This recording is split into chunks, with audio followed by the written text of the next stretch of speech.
Ladies and gentlemen, can I bring everyone to order, as it were?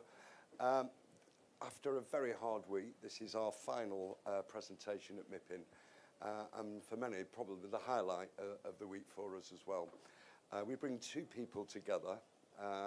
First, somebody who I spent a long time booing when he was playing football, but since actually come to respect him. Not only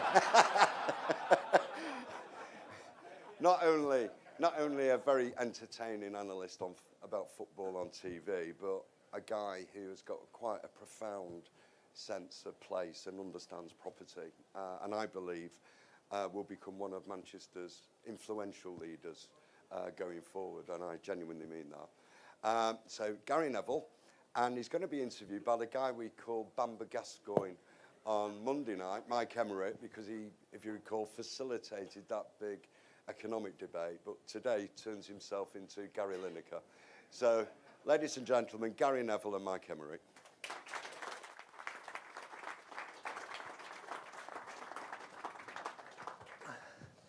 I have enjoyed these last 4 days. Haven't we all? Well, half of us anyway. So, Gary, this is not quite the setting of the last time we had an exchange, when there was me and about 10,000 Reds talking with you about our love for the red half of Liverpool. This is a bit different, isn't it? First time at Mipin, first time in Cannes? Yes, first time here. I'm impressed. I'm impressed by this room, and obviously the place. A bit different than Bury. And have you been around the exhibition at all? Not yet, but I'm going to after. And like I say, it's massively impressive. I know that speaking to Howard when I first talked about doing this 6-7 months ago, about the importance of it to Manchester, about the presence, about getting on and doing business and getting on with things is very important to obviously Manchester as a city centre. And like I can see why this is a very important event for property developers and for the city in general. It is, because we've got a few hundred people around here, but all people listening back in Manchester. Can we have a big hello for everyone back in Manchester? Hello in Manchester. Excellent. So, someone looking at this would say it's a bit of an unusual journey from Premier League football into property. Can you just tell us a bit about, how it happened and why? It started when I was young. I bought my first house when I was 19, and when I got my first professional contract. And then I get bored pretty quickly, and I move every 3 years. And I have done all the way through my life. And the first development I did was a 12,000 square foot barn in Bolton, where I lived, and I made huge mistakes, got involved in every element of project management to dealing with the contractors, split up the packages too much at the time, and had mess coming out of my ears, but learnt quite a bit in that one. Then moved 3 years later into Manchester City Centre, into number 1 Deansgate. And to be fair, that's probably, I would say, the happiest that I've actually been. And would move back into Manchester City Centre tomorrow. I've always seen as somebody who lived locally in countryside locations, but absolutely loved it. It changed my outlook on life, actually. I'm not the most exciting person now, but I was a boring sod before I moved into Manchester. I'm sure we all disagree with part of that anyway. And I did another development 5 years after that, and again built my own house, and we project managed it. Actually, a contractor went bust on me, so we ended up finishing it ourselves through my own contractor. Set up a construction team myself and did everything, and partly not because I didn't trust other contractors, but partly because I wanted to learn. So all the way through my football career, unbeknown to many, I was building as much knowledge as I possibly could of another area, and property is always something that's interested me. Is it true on the Journey to England games that you used to read guides to property regeneration and planning guides? I used to buy all the magazines, all the property magazines, all the interior magazines, the architectural magazines. Was massively interested in all aspects of it, really. Design interests me. I hate bad buildings. I don't like poor buildings. I love old buildings, I love new buildings, but I don't like bad buildings or ones that don't look good. We'll come back to that later. Tell me about hotel football. What have you learnt most from that?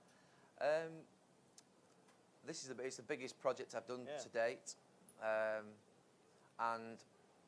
but the same principles apply as to whether it's, in fact, I would say probably doing your own house is more difficult than probably doing a hotel, in the sense that it's so personal to your own house. And I think probably consultants in the room who designed houses for individuals, there's one in here I know who's worked on some of mine, you'll never please a client who's going to live in the house, whereas with a hotel, it's quite a clinical process. And I'm sitting down on every single meeting, but we're going to operate the hotel, so it'll be the first time that we've actually operated. I like to experience things. I like to do it the hard way. The easy thing, I mean, we had 2 or 3 major hotel brands lined up to manage it and to take the contract, but that would have been, for me, sort of handing over my building to somebody and sort of sitting back. And we set up a management team, myself and Ryan, and we want to do it ourselves. We want to have our own personality within the hotel. We want people to go in there and have a different experience than they normally would at your normal, what you would class standard. I'm not going to say the brand's names, but generally, you go to most hotels, they're much of a muchness. Yeah. We wanted a more personal experience, a more vibrant and energetic experience when you walked into the hotel, and some of our own personal thoughts. And like I say, for me, it's not the easy way.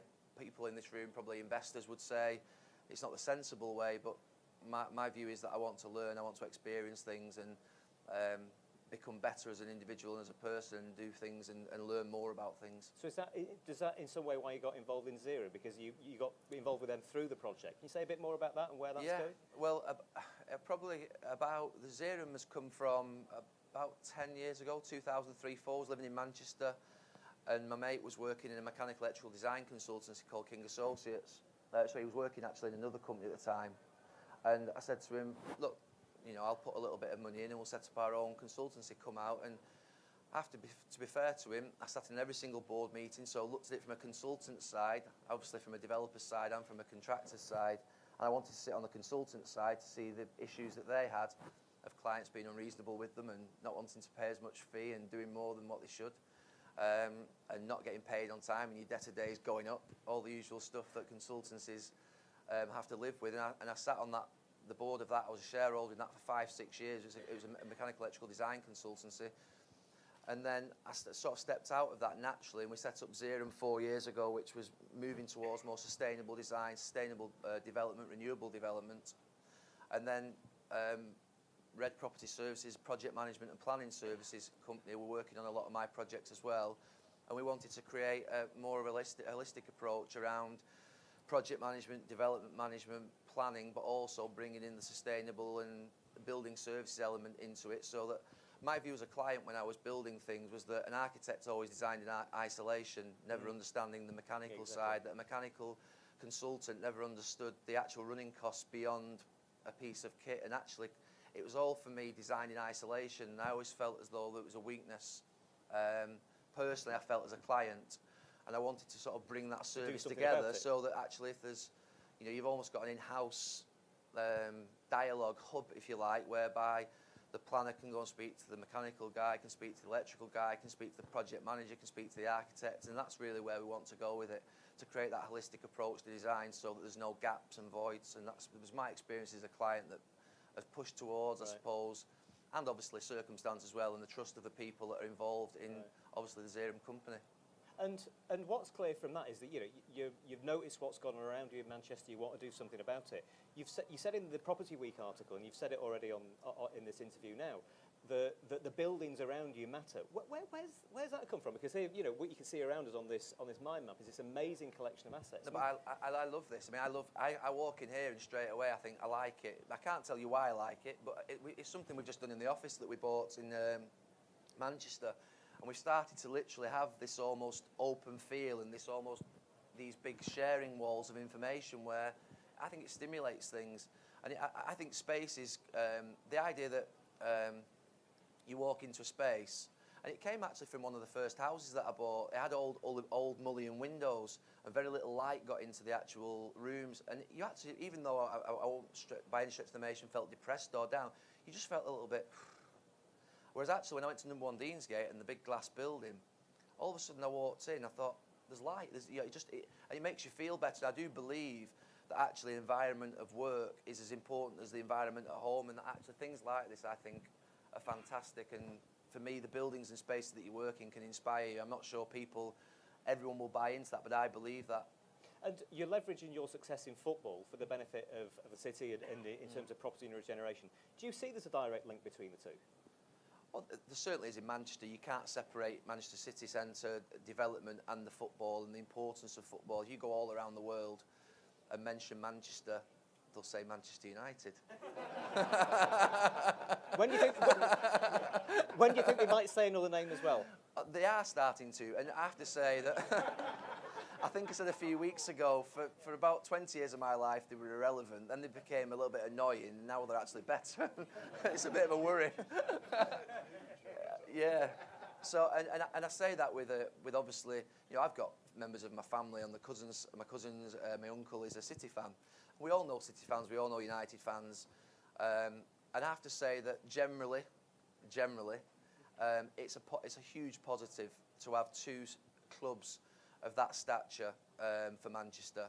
And you can't really think about Manchester without thinking about the football and the importance of it. The people are absolutely fantastic. I was with, actually, believe it or not, sat with Graham Souness last night having a meal after the game, and he said he'd lived in Scotland, he'd lived in Merseyside, he'd lived in Manchester when obviously he managed at Blackburn, and he'd lived in obviously different parts, you know, Lisbon and other places. And he said Manchester is by far, he lives in the south of England now, he said by far the friendliest city and friendliest place that he's ever lived. And that's what I feel. And everywhere I go, I don't come across people that are as friendly as the Manchester people and as warming as the Manchester people. And people might say, well, we're biased because we come from Manchester. But I genuinely believe that. And that's the reason why I actually go on holiday to Malta every year for the last 20 years, because the closest link that I can find to, I want to be at home when I'm on holiday, and I want to have that, the people are most important to me.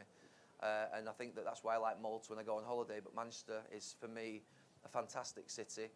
When I think about where it was 20 years ago and where it is today, and the opportunities and the buildings and the experiences, the restaurants, the nightlife, the office buildings, spinning fields, everything just is getting to a point now, and it's without a shadow of a doubt, you know, a fantastic place to live and be part of, and it'll get better.